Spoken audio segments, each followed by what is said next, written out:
प्यारे मित्रों, नमस्कार। आज हम बात करेंगे कुछ और हार्ट से संबंधित होम्योपैथिक मेडिसिन की। नेक्स्ट मेडिसिन है हमारी लाइकोपोडियम। लाइकोपोडियम मेडिसिन देने से जो हार्ट के अंदर हार्डनेस है, कड़ापन है, जो उसके मसल्स प्रॉपरली कॉन्ट्रैक्ट नहीं कर पा रहे हैं, इसके वजह से बीपी बढ़ा रहता है, उसको रिलीव करता है। और वो रिलीव होने से धीरे धीरे हार्ट ठीक काम करना शुरू कर देता है। इसमें अरोटा में भी प्रॉब्लम होती है, अरोटिक डिजीज को भी रिलीफ पहुंचाता है। नेक्स्ट मेडिसिन है लारोसिरेसिस। बहुत ज़्यादा नीलापन शरीर में दिखाई पड़ता है, पूरी त्वचा नीली, आंखें नीली, होठ नीले, चेहरा नीला।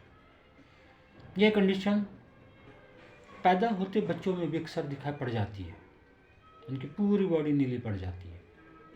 कारण होता है कंजेनाइटल डिफेक्ट, ASD, VSD, यानी उनके सेप्टम में कोई प्रॉब्लम हो जाती है, तो इस वजह से ब्लड उनका प्रॉपर पूरी बॉडी में पहुंच नहीं पाता है, या हार्ट के अंदर ही इंटरमिक्स हो जाता है, आगे नहीं जा पाता है। तो ऐसी कंडीशन में पैदा होते बच्चे नीले पड़ जाते हैं। उनको लारोसिरोसिस देने से उनकी ये समस्या बहुत जल्दी ठीक हो जाती है। एक मेडिसिन है ईल सीरम। ईल सीरम में हार्ट के सिम्टम के साथ साथ में किडनी की प्रॉब्लम भी होती है, किडनी अफेक्टेड होती है, यूरेमिया उसको होता है, यानी ब्लड के अंदर यूरिक एसिड और यूरिया, क्रिएटिनिन बढ़ जाते हैं। ऐसे में मरीज को ईल सीरम दी जाती है। इग्नेशिया मेडिसिन दी जाती है अगर कोई पेशेंट को सडन कोई सदमा पहुंच गया, उसकी वजह से उसको हार्ट प्रॉब्लम हो गई है, कोई अंदर पैथोलॉजी नहीं है, लेकिन टेम्परेरी सिम्टम्स उसके अंदर डेवलप हो जाते हैं। इग्नेशिया का पेशेंट बड़ा दुखी सा दिखाई पड़ता है, उदास दिखाई पड़ता है, चेहरा लटका हुआ, कंधे झुके हुए, आय भरता हुआ, हाय मर गया, हाय, इस तरह की चीज़ें उसके अंदर दिखाई पड़ती है, यानी वो एक दुख की पूरी मूर्ति होकर दिखाई पड़ता है हमको। उस पेशेंट को इग्नेशिया देने से उसकी मेंटल कंडीशन इम्प्रूव होती है, उसके अंदर जो सदमा लगा हुआ है वो दूर हो जाता है, और उससे उसकी हार्ट प्रॉब्लम दूर हो जाती है। नेक्स्ट मेडिसिन है हमारी लीलियम टिग। लीलियम टिग में पेशेंट को ऐसा लगता है कि हार्ट को किसी पिंजरे से बांधा हुआ है, किसी पिंजरे के अंदर जकड़ा हुआ है। इसमें लेडीज सिम्टम भी ज़्यादा होते हैं, लेडीज़ के लिए भी ये बहुत बढ़िया मेडिसिन है। और लेडीज को ऐसा लगता है कि उसके जेनिटल ऑर्गन्स बाहर की तरफ निकल जा रहे हैं, पेडू में उसके एक दबाव महसूस होता है, और दबाव से बचने के लिए वो कोई सपोर्ट लगाकर बैठती है। किडनी की प्रॉब्लम भी इसको होती है, यूरिक एसिड भी बढ़ा हुआ होता है, और हार्ट उसका ऐसा लगता है जैसे पूरा उसके अंदर ब्लड भरा हुआ है, और उस ब्लड के कारण हार्ट फट जाएगा। हार्ट रीजन में इसको दर्द महसूस होता है, एक लोड बोझ सा रखा हुआ महसूस होता है, और पेन इधर भी आता है, राइट आर्म में भी इसका पेन रेडिएट होता है, दोनों तरफ इसका पेन रेडिएट होता है।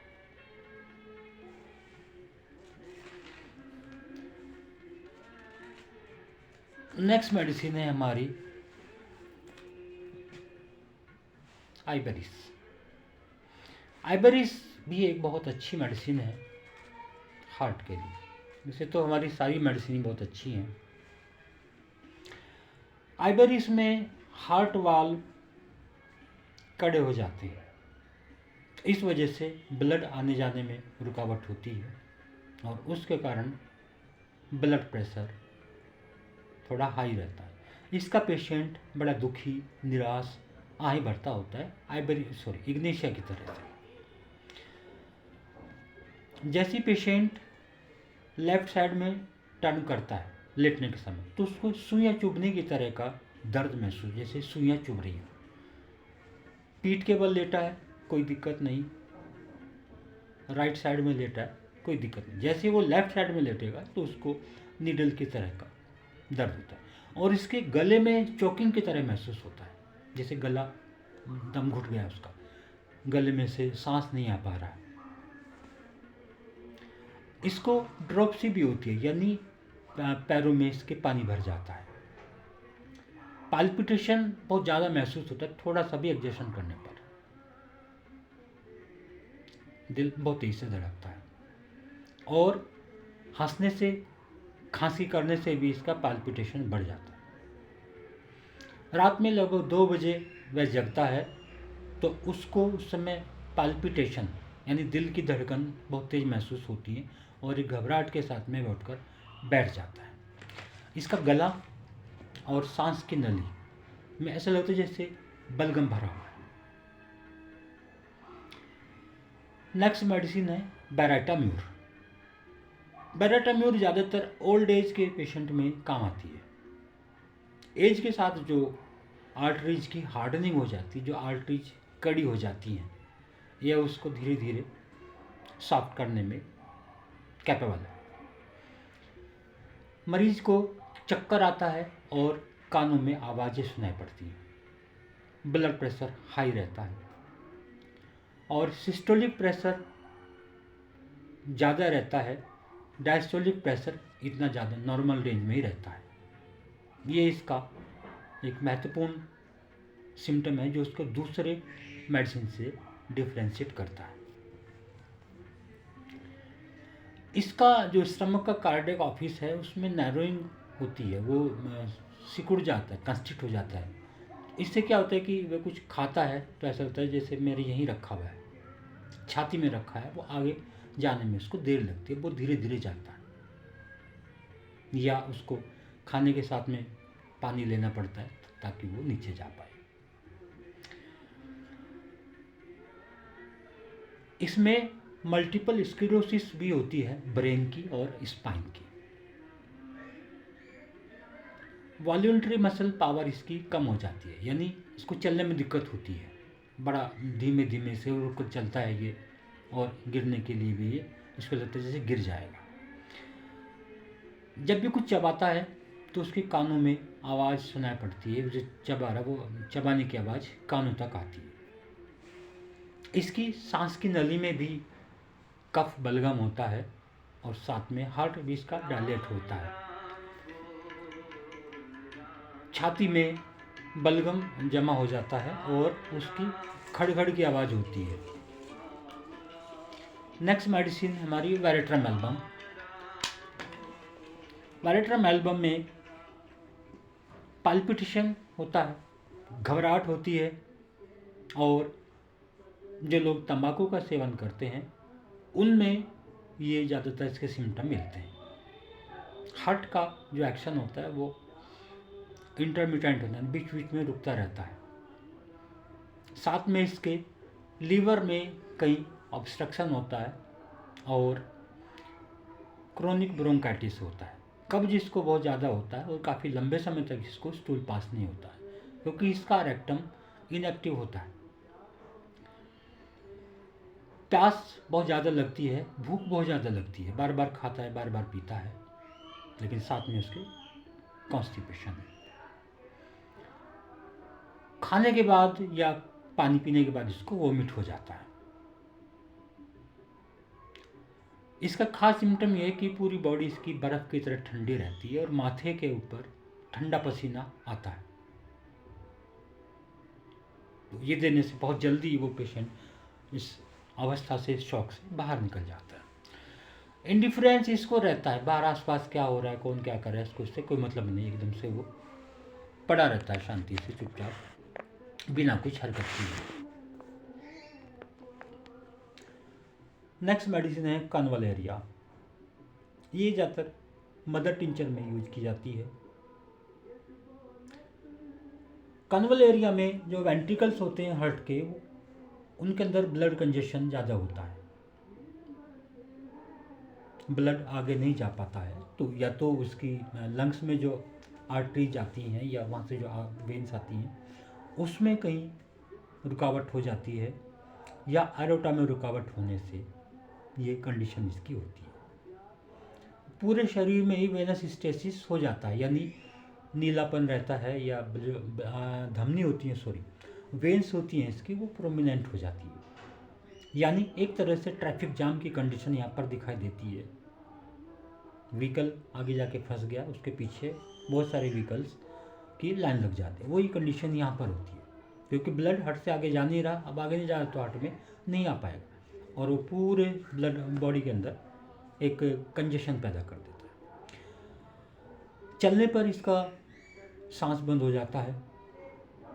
पेशेंट को ऐसा लगता है कि उसका हार्ट कुछ सेकंड के लिए बीट करना बंद कर गया, फिर से वो दोबारा से धड़कना शुरू हो जाता है। ये इसका बहुत खास सिम्टम है। इसकी पल्स बहुत तेज़ी से चलती है और इरेगुलर होती है, कभी तेज़ हो जाएगी, कभी कम हो जाएगी, कभी बहुत मोटी हो जाएगी, कभी पतली हो जाएगी, इस तरह की इसकी पल्स होती है। और इसके साथ में इसको कमर में, रीढ़ की हड्डी में, लंबर रीजन में इसको दुखन महसूस होती है और वह दुखन पैरों तक जाती है। कारण इसमें एन्यूरिज्म की टेंडेंसी होती है। एन्यूरिज्म का मतलब ये होता है कि किसी ब्लड वेसल्स के अंदर कोई थक्के जमे हुए हैं, सॉरी प्लाक जमा हुआ है, चर्बी जमी हुई है, वहाँ से कोई थक्का उठा और किसी और आर्टरी में जाकर वो फंस गया, उससे आगे ब्लड सप्लाई कम हो जाती है और वहाँ दर्द रहने लगता है। इस तरह का दर्द यहाँ लंबर रीजन में इसको पेशेंट को महसूस होता है। नेक्स्ट मेडिसिन है एपिस। एपिस में ज़्यादातर इडेमा होता है, जगह जगह शरीर में पानी भर जाता है, पैरों में पानी भर जाता है, लीवर रीजन में या पेट में पानी भर जाता है, लंग्स में पानी भर जाता है, हाइड्रोथोरेक्स हो जाता है और इसका काम होता है उस भरे हुए पानी को निकालना, एक डायल्यूटिक की तरह ये काम करता है। एपिस के पेशेंट को गर्मी बहुत ज़्यादा लगती है, प्यास इसको नहीं लगती है और पेशाब में जलन होती है, इसको पेशाब इसका बूंद बूंद करके आता है और उससे इसको बहुत ज़्यादा जलन महसूस होती है और सांस लेने में इसको दिक्कत आती है। इसको लगता है कि बस एक सांस मैंने ले ली, अगली सांस शायद नहीं आ पाएगी, इतना डिस्ट्रेस इसको सांस में होता है और वो बड़े भर के सांस लेता वहाँ एपिस देने से जो कंजेशन हो रहा है, जो पानी भरा हुआ है, उसको वो निकालने में हेल्प करता है। इसी तरह की मेडिसिन एपोसाइनम है, लगभग एक जैसे सिम्टम है, उसमें भी पानी भरे हुए होते हैं, लेकिन फ़र्क ये है कि एपिस के पेशेंट को गर्मी ज़्यादा लगती है और एपोसाइनम के पेशेंट को ठंडक ज़्यादा लगती है, वो ठंडी उसकी टेंडेंसी होती है। नेक्स्ट मेडिसिन है हमारी एडोनिस। इन्फ्लुएंजा होने के बाद या रूमेटिज्म होने के बाद या ब्राइट डिजीज़ होने के बाद अगर हार्ट में प्रॉब्लम शुरू हो जाती है तब वहाँ एडोनिस वर्नालिस दिया जाता है। हार्ट में फैटी डिजनरेशन होता है, यह एक डाययूरेटिक की तरह काम करती है, बॉडी में कहीं भी फ्लूइड भरा हुआ है उसको निकाल देगा, यूरिन की मात्रा बढ़ा देगा। एलोपैथी में जैसे लैसिक्स दी जाती है उस तरह का काम एडोनिस, एपिस, एपोसाइनम करती है। उठने पर इनको चक्कर आता है, सर दर्द महसूस होता है, अक्सीपुट से लेके और आंखों तक पूरे सर में दर्द होता है। इसमें हार्ट के अंदर मिट्रल रिगर्जिटेशन होता है या एरोटिक रिगर्जिटेशन होता है, इस वजह से हार्ट फंक्शन प्रॉपर से नहीं कर पाता है। रूमेटिक एंडोकार्डाइटिस यानी जॉइंट प्रॉब्लम, जॉइंट में इन्फेक्शन है और वो जाकर हार्ट के ऊपर अटैक कर रहा होता है, तो वहाँ भी एडोनिस दी जाती है। भूख इसको बहुत ज़्यादा लगती है, जैसे पेट खाली हुआ लगता है कि बस पेट में कुछ ना कुछ डाल ले या कोई चीज़ पेट में काट रही है, तो उसको रिलीव करने के लिए इसको कुछ ना कुछ खाना पड़ता है। गहरी गहरी सांसें लेने की इसकी इच्छा होती है और नींद इसकी बेचैनी से भरी होती है। आपने देखा होगा कि सर दर्द चक्कर लगभग सभी मेडिसिन में आता है, लेकिन चक्कर की और कंडीशन भी होती है, खासकर जब सर्वाइकल की एडवांस स्टेज आ जाती है तब भी चक्कर महसूस होता है पेशेंट को। लेकिन हार्ट के केस में और सर्वाइकल के केस में डिफ्रेंशिएट ये होता है कि हार्ट के पेशेंट में चक्कर जब आएगा जब वो लेटने से बैठेगा तब उसको चक्कर आएगा, या बैठकर उठेगा तब चक्कर आएगा। सर्वाइकल के पेशेंट में चक्कर उसको तब आएगा जब वो बैठकर लेटने का प्रयास करता है। जैसे वो लेटेगा उसको हम चक्कर आएगा, उसको लगेगा पूरा चीज़ घूम गई है। तो वहाँ हम इसको डिफ्रेंशिएट कर सकते हैं कि वो हार्ट के कारण है या सर्वाइकल के कारण। नेक्स्ट मेडिसिन आरामेट, ये बहुत रिपेक्टिंग मेडिसिन है और एंटीसिफिलिटिक मेडिसिन का इसको राजा कहा जाए तो कोई गलत नहीं है। पेशेंट इसका बड़ा डिप्रेस रहता है, दुखी, उसको लगता है कि मैं तो बिल्कुल बेकार हूँ, मेरी ज़िंदगी बेकार हो चुकी है, मेरी ज़िंदगी बोझ बन चुकी है, और इसीलिए उसको सुसाइड का ख्याल आते हैं। बहुत ज़्यादा सुसाइडल थॉट इसके अंदर होते हैं। बीपी इसका बढ़ जाता है क्योंकि आर्टेरियोस्क्लेरोसिस इसके अंदर होता है, आर्टरीज उसकी हार्ड हो जाती है। यूरिन इसका मट्ठे की तरह है, सफ़ेद और गाढ़ा। ऐसा लगता है कि हार्ट कुछ सेकंड के लिए बीट करना बंद कर गया है, 2 3 4 5 ये कुछ बीट्स उसकी मिस हो जाती है और फिर से वो चलने लगता है। ऑरम आर्स, क्रोनिक एरोटाइटिस, एरोटा में इन्फ्लेमेशन, पुरानी अवस्था इसकी, और उसके अंदर ल्यूपस भी कहीं ना कहीं इन्वॉल्व होता है। ल्यूपस के कारण अगर हार्ट में भी अफेक्ट आ गया है तो वहाँ आरएम आर्स काम करेगी। ट्यूबरकुलर हिस्ट्री भी इनके अंदर होती है, एनीमिया होता है, और इसके अंदर एक चीज़ होती है मिटरल लीफ प्रोलैप्स, यानी जो मिटर वाल होता है वो प्रोलैप्स हो जाता है, अपनी तरह वो उल्टा हो जाता है। नेक्स्ट मेडिसिन है एमाइल नाइट्रोसम। इसमें ब्लड पूरे हार्ट और फेस के अंदर और ब्रेन के अंदर भर जाता है। उसको लगता है कि बस पूरा ब्लड मेरा हार्ट के अंदर भर गया और चेहरे के अंदर, सर के अंदर भर गया। सर में दर्द भयंकर, उसको भारीपन महसूस होता है, साथ में पाल्पिटेशन, फ्लशिंग, चेहरा बिल्कुल लाल दिखाई पड़ता है। इसमें पेशेंट को हिचकियाँ बहुत आती हैं, जवाहियाँ बहुत आती है, पूरा दिन जवाहियाँ लेते रहता है वो, या हिचकियाँ आती रहती है। छाती में भी उसके फुलनेस महसूस होती है, भरापन लगता है, और हार्ट का एक्शन बहुत ट्यूमुल्टस, बहुत तेज़ी से फड़फड़ाहट के साथ में वो लगता है कि पूरी छाती में हार्ट उसका बीट कर रहा होता है। वहाँ एमाइल नाइट्रोसम दी जाती है और ये एक्यूट कंडीशन को बहुत तेज़ी से रिलीव करती है। किसी का सडनली बीपी बढ़ गया, बीपी बढ़ने के बाद छाती और हार्ट और ब्रेन उसका पूरी तरह कंजेस्टेड लग रहा है, तो वहाँ ये उस कंजेशन को रिलीव कर देता है। Next medicine ग्लोनाइन। ग्लोनाइन बड़े बीपी को कम कर देती है। इसका सिम्टम ये है कि कंजेस्टिव हेडेक होता है, यानी ब्लड उसका हेड के अंदर, ब्रेन के अंदर भर जाता है, उससे उसको बड़ा भारीपन सा लगता है, जैसे कोई वजन रखा हुआ है, और जब चलता है वो तभी लगता है कि कुछ इस तरह से यहाँ दबदब की वो साउंड होती है। इसका हेडेक धूप में जाने से बढ़ जाता है,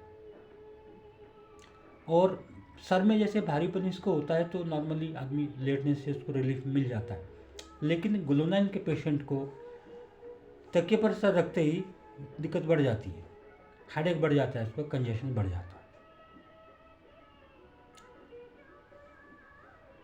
ग्लोनाइन के पेशेंट में एक और बात होती है कि जैसे किसी का ब्लड प्रेशर सडनली बढ़ गया और उसके बाद उसका नॉर्मल भी हो गया, नॉर्मल होने के बाद भी सर दर्द बना रहता है 2 3 4 दिन तक, एक नॉर्मल प्रोसेस है, वहाँ ग्लोनाइन देने से उस हेडेक को भी कम कर देता है। नेक्स्ट मेडिसिन है लाइकोपस वर्जिनिका। इसके अंदर हार्ट की डिजीज के साथ साथ में हार्ट में वाल में प्रॉब्लम होती है और उसके वजह से हार्ट प्रॉब्लम होती है, लेकिन इसके साथ साथ उसको थूक में खून भी आता है या खांसी के साथ खून आएगा, और साथ में इसको सुप्रा ऑर्बिटल रीजन में पेन होता है, यानी आंखों के ऊपर की तरफ यहाँ उसको दर्द होता है। हार्ट एक्शन इसका बहुत तेज़ी से, बहुत फास्ट और ट्यूमुल्टस होता है, यानी पूरा महसूस होता है छाती में दिल धड़कता हुआ। इसके साथ साथ में बॉडी में इसके साइनोसिस होता है, यानी नीलापन दिखाई पड़ता है। इसके जो दर्द होते हैं और जगह पार्ट में बॉडी में रूमेटिक वाले पेन, वो फ्लाइंग पेन की तरह होती है, यानी एक जोड़ से दूसरे जोड़ में चले गए, फिर किसी और जोड़ में चले गए, इस तरह से फ्लाइंग करते रहते हैं पेन में। और साथ में हार्ट में डिजीज होती है, तो वहाँ लाइकोपस वर्जिनिका बहुत बढ़िया काम करती है। इसमें कार्डियक अस्थमा भी होता है, यानी हार्ट के कारण अस्थमा के सिम्टम डेवलप हो जाते हैं। डायबिटीज़ भी हो सकती है डायबिटिक पेशेंट, और साथ में हार्ट का कॉम्प्लिकेशन, और इसमें डायबिटीज़ में यूरिनेशन उसको काफ़ी ज़्यादा मात्रा में आता है। एक और मेडिसिन है बहुत इम्पोर्टेंट, एड्रेनालिन।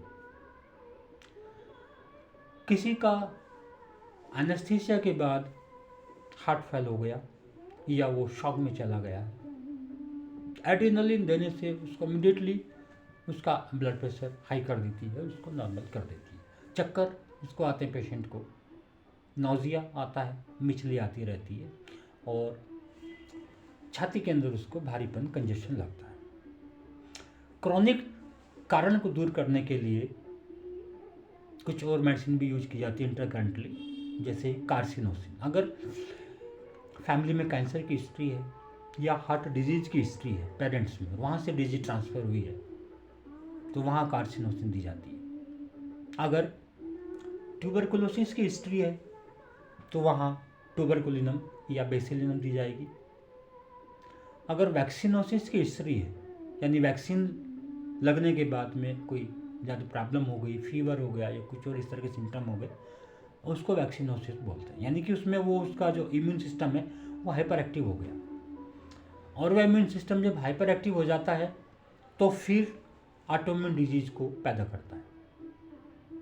उसके लिए थूजा दे सकते हैं या मैलेंड्रिनम दे सकते हैं, ये देखना पड़ेगा किस वैक्सीन के कारण ये प्रॉब्लम हुई है। या उसको डीपीटी दे सकते हैं, पोटेंटाइस, या एमएमआर दे सकते हैं, वैक्सीनम दे सकते हैं। कोई और उसको पुरानी इंजरी की हिस्ट्री मिली तो उसमें उसको आर्निका दे सकते हैं, नाइट्रम सल्फ दे सकते हैं, सिम्फाइटम दे सकते हैं। इस तरह से कई तरह से इसको हार्ट प्रॉब्लम को मैनेज करना पड़ता है। मेडिसिन तो मित्रों और भी हैं, लेकिन फिर भी एक छोटा सा ओवरव्यू मैंने आपको दे दिया है, इससे आपको बहुत हेल्प मिलेगी। धन्यवाद।